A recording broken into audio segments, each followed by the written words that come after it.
Welcome to A edu और ए edu के हमारे इस यूट्यूब चैनल में आप सभी का स्वागत है। तो हम लोग मध्यकाल के इतिहास में पूर्व मध्यकाल को पढ़ रहे थे, जिसके अंतर्गत हम लोग एक बड़े साम्राज्य चोल साम्राज्य के बारे में पढ़ रहे थे और उसके चोलकालीन समाज, राजनीति, प्रशासन, धर्म, शिक्षा, साहित्य, कला और संस्कृति के बारे में हम लोग पढ़ रहे थे और उसके अंतिम पड़ाव पे हम लोग पहुंच चुके हैं और इस वीडियो में हम लोग इस चोल वंश को समाप्त करेंगे और इसके बाद एक छोटा सा वंश होगा, हालांकि जिसे पांड्य वंश कहा जाता है। तो संगम युग में हम लोगों ने पांड्य वंश का पहला भाग देखा और दूसरे भाग जो कि पूर्व मध्यकाल में आता है तो वह एक छोटा सा वंशज रहता है पांड्य वंश का। और इसके बाद हम लोग चलेंगे संगम वंश की ओर, तुलुक वंश, सलुक वंश, अर्थात जो हम लोग विजयनगर साम्राज्य और बहमनी साम्राज्य, हम्पी नगर को देखेंगे। तो चलिए इस चोलकालीन राजनीति, प्रशासन, धर्म, शिक्षा, साहित्य और कला एवं संस्कृति को आगे बढ़ाते हुए हम लोग इसे कंटिन्यू करते हैं। तो चोल काल में कार्य प्रेषक लिपि क्या कही जाती थी? तो विडयाधिकारिणी कही जाती थी। तो याद रखेंगे कि चोल काल में कार्य प्रेषक या फिर लिपि जो होती थी उसे विडयाधिकारिणी कहा जाता था। दरबार में रहने वाला अधिकारी, तो चोल राज्य में जो दरबार में रहने वाला अधिकारी होता था उसे कुंटर कोट्टम कहा जाता था। कुंटर कोट्टम याद रखेंगे, दरबार में रहने वाला अधिकारी कुंटर कोट्टम कहा जाता था। भ्रमण अधिकारी अर्थात चोल राज्य में जो अधिकारी घूम कर निरीक्षण करता था उसे भ्रमण अधिकारी कहा जाता था और उसे विदया मिल कहा जाता था। क्या? विदया मिल। एक प्रधान कर्मचारी तिरुंदरम, तो चोल काल में एक प्रधान कर्मचारी को क्या कहा जाता था? तो तिरुंदरम कहा जाता था। समाचार संप्रेषण लिपि वधा अधिकारी या फिर विडयाधिकारी, तो समाचार संप्रेषण लिपि यानी कि जो समाचार के संप्रेषण को प्रस्तुत करता था बोल के, उसे वधा अधिकारी कहा जाता था। चोल काल में प्रधान सचिव को ओलायना यकम कहा जाता था। तो चोल काल में प्रधान सचिव को क्या कहा जाता था? तो ओलायना यकम। सम्राट की आदेश का मसौदा तैयार करना औलय कहा जाता था। तो चोल काल में सम्राट की आदेश का जो मसौदा तैयार किया जाता था उसे औलय कहा जाता था। राजस्व कर को आयम कहते थे। तो चोल काल में राजस्व कर को क्या कहा जाता था? तो आयम कहा जाता था। याद रखेंगे। वृक्ष पर जो कर लगाया जाता था, तो पेड़ों पर भी टैक्स लगाया जाता था चोल काल में। तो वृक्ष का कर क्या कहा जाता था? तो मरमज्जाडी। तो मरमज्जाडी कहा जाता था वृक्ष कर अर्थात पेड़ों पर लगाया जाने वाला टैक्स, मरमज्जाडी। सुपारी पर कर, सुपारी पर भी कर लगाया जाता था चोल काल में, जिसे कड़मय कहा जाता था। याद रखेंगे कि सुपारी पर कर लगाया जाता था चोल काल में और उसे कड़मय कहा जाता था। गृह कर, हाउस टैक्स अर्थात घर पर जो कर लगाया जाता था उसे मनय इरय कहा जाता था। याद रखेंगे, मनय इरय। गृह कर अर्थात घर पर जो टैक्स लगाया जाता था, हाउस टैक्स, उसे मनय इरय कहा जाता था। व्यापारिक प्रतिष्ठानों पर कर कहय इरय, तो व्यापारिक प्रतिष्ठानों पर जो कर लगाया जाता था उसे कहय इरय कहा जाता था। याद रखेंगे। नर एवं पशुधन पर कर बिडा क्वासु, तो आम लोगों पर और मवेशियों पर जो कर लगाया जाता था अर्थात नर एवं पशुधन कर, उसे बिडा क्वासु कहा जाता था। बिडा क्वासु। लगान को कुडिमय कहा जाता था। तो जो लगान ली जाती थी चोल काल में उसे कुडिमय कहा जाता था। कुम्हारों, लुहारों, सोनार आदि पर कर मगनमय कहा जाता था। तो कुम्हारों से कर लिया जाता था, लुहारों से कर लिया जाता था और सुनारों से भी कर लिया जाता था। और इन पर लगाए गए कर को मनमय कहा जाता था। याद रखेंगे क्या? मगनमय। द्वार कर, वासालित परम, तो वासालित्रम जो होता था वह द्वार कर कहा जाता था। तो जो द्वार पर कर लगाया जाता था अर्थात घर के आगे जो द्वार होता था उस पर भी टैक्स लगता था, तो उसे वासालतीरम कहा जाता था। क्या? वासालतीरम। तेल घानी कर, पेवड़ी, तो तेल के घानी कर पर भी कर लगाया जाता था जिसे पेवरी कहा जाता था। पेवरी, तो तेल घानी कर को क्या कहा जाता था? तो पेवरी कहा जाता था। कन्नड़ काव्य के त्रिरत्न पंप, जिन्होंने आदि पुराण की रचना की, पौन्य, जिन्होंने शांति पुराण की रचना की, और रुण्य, जिन्होंने अजीत पुराण की रचना की, ये सभी ग्रंथ तीर्थकरों पर लिखित थे और ये सभी तमिल महाकाव्य के समय के थे।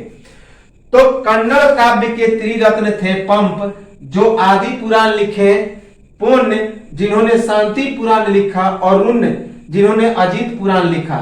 ये सभी ग्रंथ तीर्थकरों पर लिखे गए थे।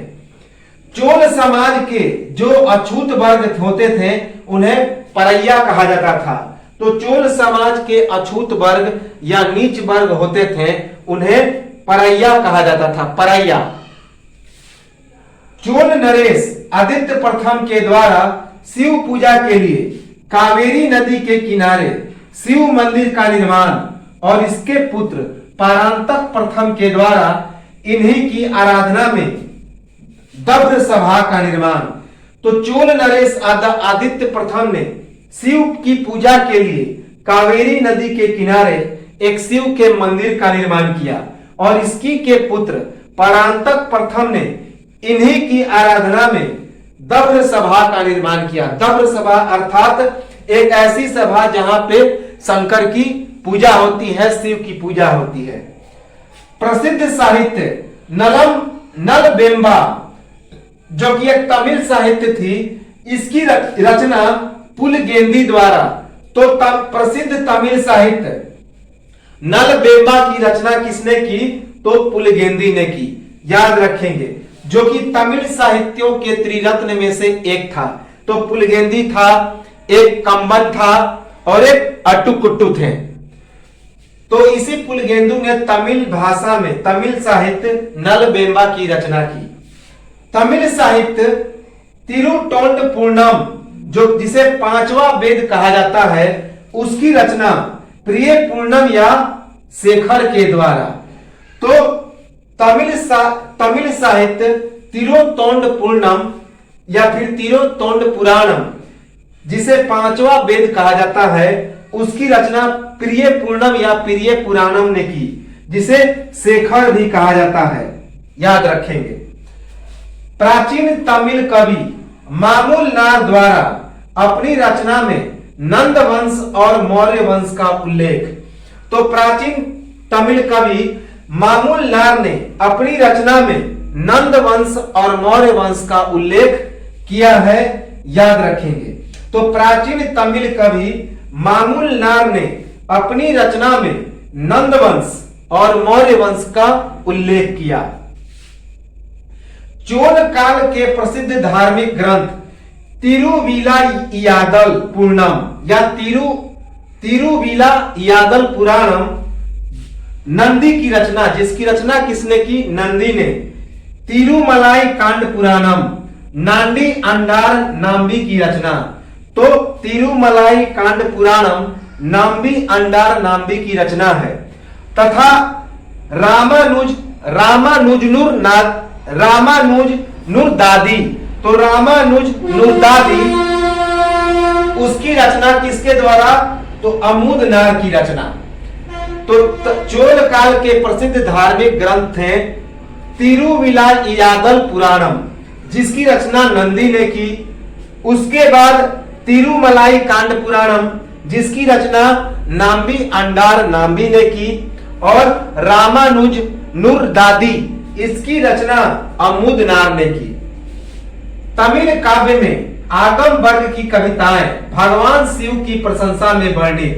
तो तमिल काव्य में आगम वर्ग की कविताएं लिखी जाती थी जो भगवान शिव की प्रशंसा में लिखी जाती थी। याद रखेंगे कि तमिल काव्य में आगम वर्ग की कविताएं भगवान शिव की प्रशंसा में लिखी जाती थी।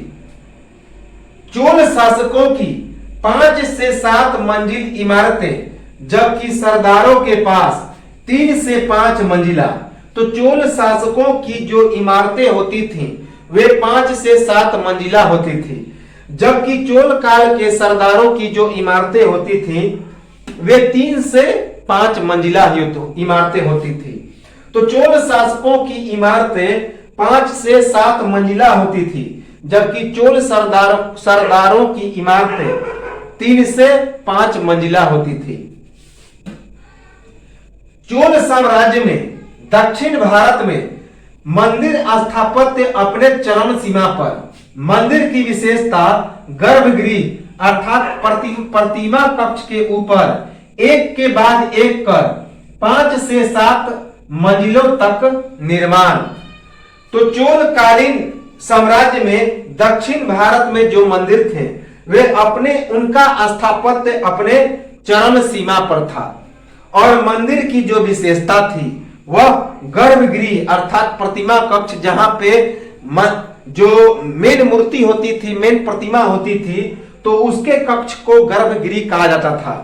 तो उसके ऊपर एक के बाद एक 5 से 7 मंजिला तक का इमारत निर्माण किया जाता था। याद रखेंगे चोल कालीन मंदिर की प्रत्येक मंजिल की विशेष शैली विमान या फिर मंजिल कही जाती थी। तो चोल काल की जो मंदिर होती थी उसकी प्रत्येक मंजिल एक विशेष शैली से निर्मित होती थी। इसी कारण उस प्रत्येक मंजिल को विमान कहा जाता था। क्या? तो चोल कालीन मंदिर की प्रसिद्ध जितनी सारी मंजिलें होती थी उन्हें विमान कहा जाता था। याद रखेंगे चोल कालीन मंदिर के प्रतिमा कक्ष के सामने खंभों वाला और सपाट छत का विशाल हॉल क्या कहा जाता था? तो मंडप कहा जाता था।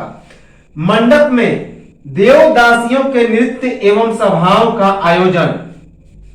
तो चोल कालीन जो मंदिर होते थे उनके प्रतिमा कक्ष के सामने खंभों वाला और सपाट छत वाला विशाल हॉल होता था जिसे मंडप कहा जाता था और मंडप में देवदासियों के नृत्य एवं सभाओं का आयोजन होता था। इस प्रकार के होते थे, इस प्रकार के पाया पे होते थे, यहाँ पे नृत्य होता था और ये ऊपर जो होते थे इस प्रकार के गुंबद बने होते थे जिन्हें क्या कहा जाता था? तो उन्हें ही हम लोग गोपुरम कहते थे। ये सभी गोपुरम कहे जाते थे। याद रखेंगे तो चोल कालीन देवदासियों का काम देवताओं की सेवा, देवताओं अर्थात ब्राह्मणों की सेवा। तो चोल काल में देवदासी प्रथा थी, हमने बताया था, और उनका काम क्या था कि मंदिरों की देखरेख, मंदिरों में दिए जलाना और ब्राह्मणों की सेवा करना अर्थात देवताओं की सेवा। चोल कालीन प्रतिमा कक्ष के चारों ओर एक गलियारा भक्त लोगों की परिक्रमा हेतु।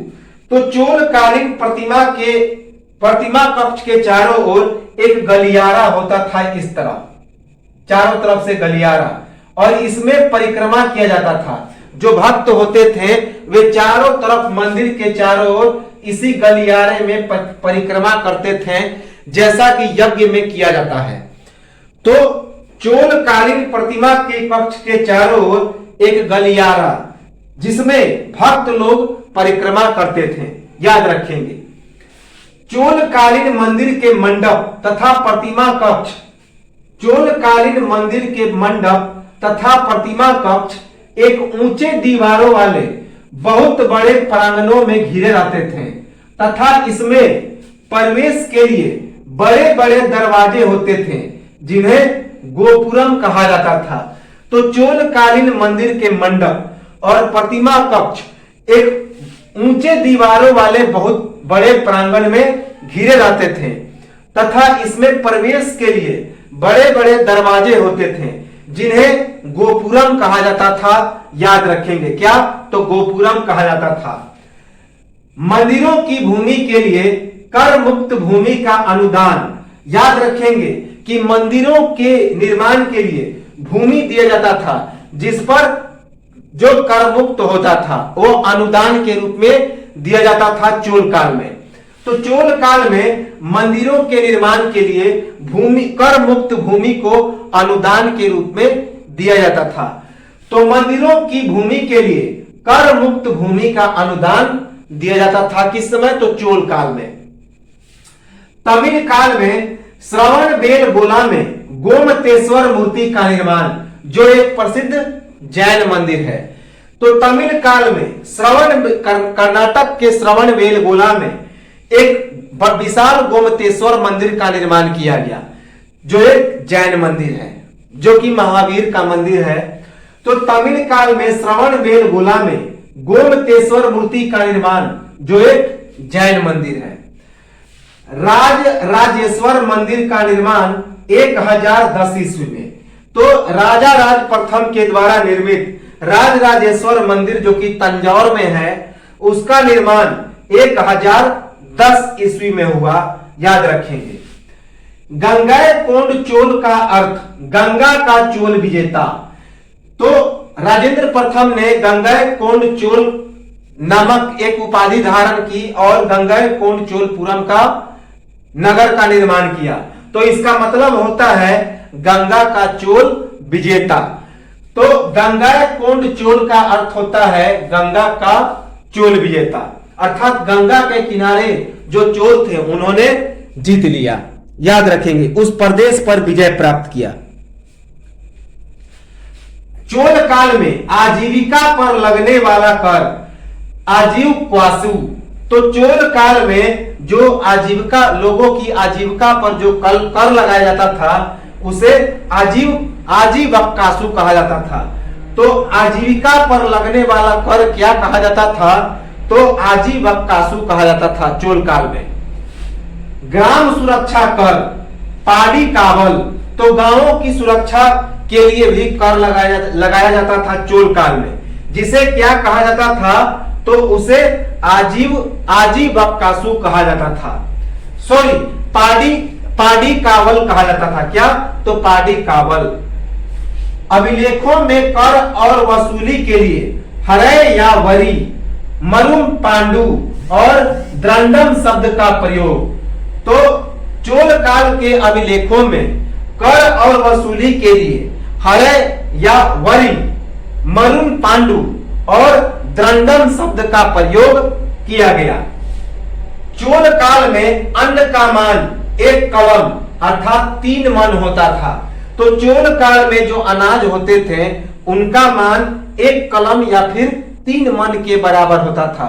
तो चोल काल में 3 मन यानी कि 120 किलो को 1 कलम कहा जाता था, और यही अन्न का मान होता था, अनाज का मान होता था। इसी मापतौल से किसी को अनाज दिया जाता था मन में। याद रखेंगे। चोलकालीन सेना अश्वरोही, गजरोही तथा पैदल। तो हमने बताया था कि चोल काल में 3 प्रकार की सेनाएं होती थी। एक अश्वरोही अर्थात घोड़ा सेना, घोड़ासाल सेना, और दूसरा होता था गजरोही अर्थात हाथी सेना, और तीसरा पैदल सेना जिसे पादुका सेना भी कहा जाता था। राजा की सुरक्षा में व्यक्तिगत पैदल सेना बड़ पेर कैककोलस। तो राजा की सुरक्षा में जो व्यक्तिगत पैदल सेना होते थे उन्हें बड़ पेर कैकोलस कहा जाता था। तो राजा की सुरक्षा में व्यक्तिगत पैदल सेना होते थे चोल काल में, उन्हें बड़ पेर कैकोलस कहा जाता था। गजरोही दल कुंजीर मल्लूर। तो याद रखेंगे, जो हाथी के सेना होते थे उसे चोल काल में कुंजीर मल्लर कहा जाता था। क्या? कुंजीर मल्लर। तो गजरोही दल को कुंजीर मल्लर कहा जाता था, जो अर्थात हाथी की सेना के दल को चोल काल में कुंजीर मल्लर कहा जाता था। अश्वरोही दल, अश्वरोही दल अर्थात घुड़सवार सेना का जो दल होता था उसे कदिराच्चय वगर कहा जाता था। क्या? तो कदिराच्चय वगर, तो अश्वरोही दल को कदिराच्चय वगर कहा जाता था, कदिराच्चय वगर। धनुर्धारी दल विल्ली गल, तो चोल काल में जो धनुर्धारी दल होते थे अर्थात जो सेना धनुष बाण से लड़ते थे उन्हें विल्ली गल कहा जाता था। क्या? विल्ली गल। पैदल सेना कैक कोलस, तो अभी हमने बताया था कि पैदल सेना को कैक कोलस कहा जाता था और राजा की सुरक्षा में व्यक्तिगत पैदल सेना को बट पेर कैक कोलस कहा जाता था। लेकिन जो लड़ने वाले जो पैदल सेना होते थे उन्हें कैक कोलस कहा जाता था। भाला से प्रहार करने वाले निपुण सैनिक सैगुंदर, तो जो सैनिक भाला से प्रहार करते थे और उनमें निपुणता हासिल था तो उन्हें सैगुंदर कहा जाता था। तो भाला से प्रहार करने वाले निपुण सैनिक क्या कहे जाते थे? तो सैगुंदर कहे जाते थे। राजा के अति विश्वसनीय अंगरक्षक वलयकार कहे जाते थे।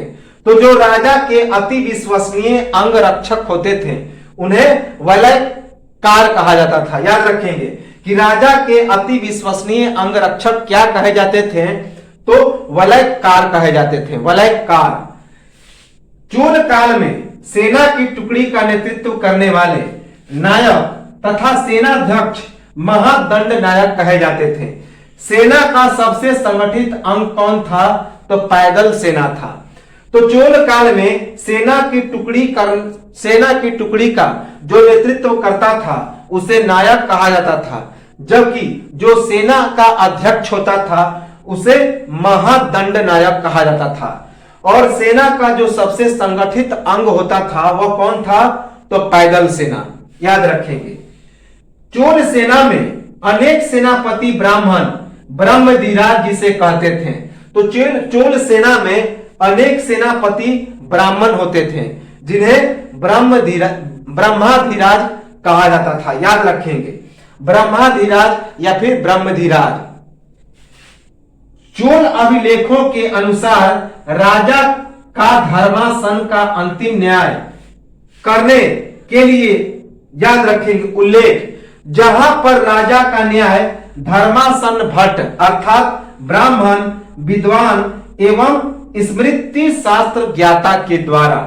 तो जो चोल अभिलेखों के अनुसार क्या पता चलता है कि राजा का धर्मासन का अंतिम जो न्याय होता था उसे करने के लिए उल्लेख, जहां उल्लेख किया गया है कि उसका न्याय कौन करता था? तो राजा करता था। अर्थात अंतिम रूप से जो न्याय होता था वह राजा करता था, लेकिन किसके द्वारा? किसके धर्मासन में? धर्मासन भट्टों के द्वारा अर्थात ब्राह्मणों के द्वारा और स्मृति शास्त्रों के द्वारा और विद्वानों के द्वारा जो न्याय किया जाता था तो उन्हीं के निर्णयों का प्रभाव राजा पर होता था और वही राजा न्याय करता था, जिसे धर्मासन भट्ट कहते थे। तो चोल अभिलेखों के अनुसार राजा का धर्मासन का अंतिम न्याय करने के लिए उल्लेख, अर्थात कि चोल अभिलेखों में पता चलता है कि राजा अंतिम रूप से न्याय करता था, लेकिन किससे परामर्श लेकर? तो धर्मासन भट्टों से, जैसे कि ब्राह्मण विद्वान और अन्य स्मृति शास्त्रों के ज्ञाता होते थे।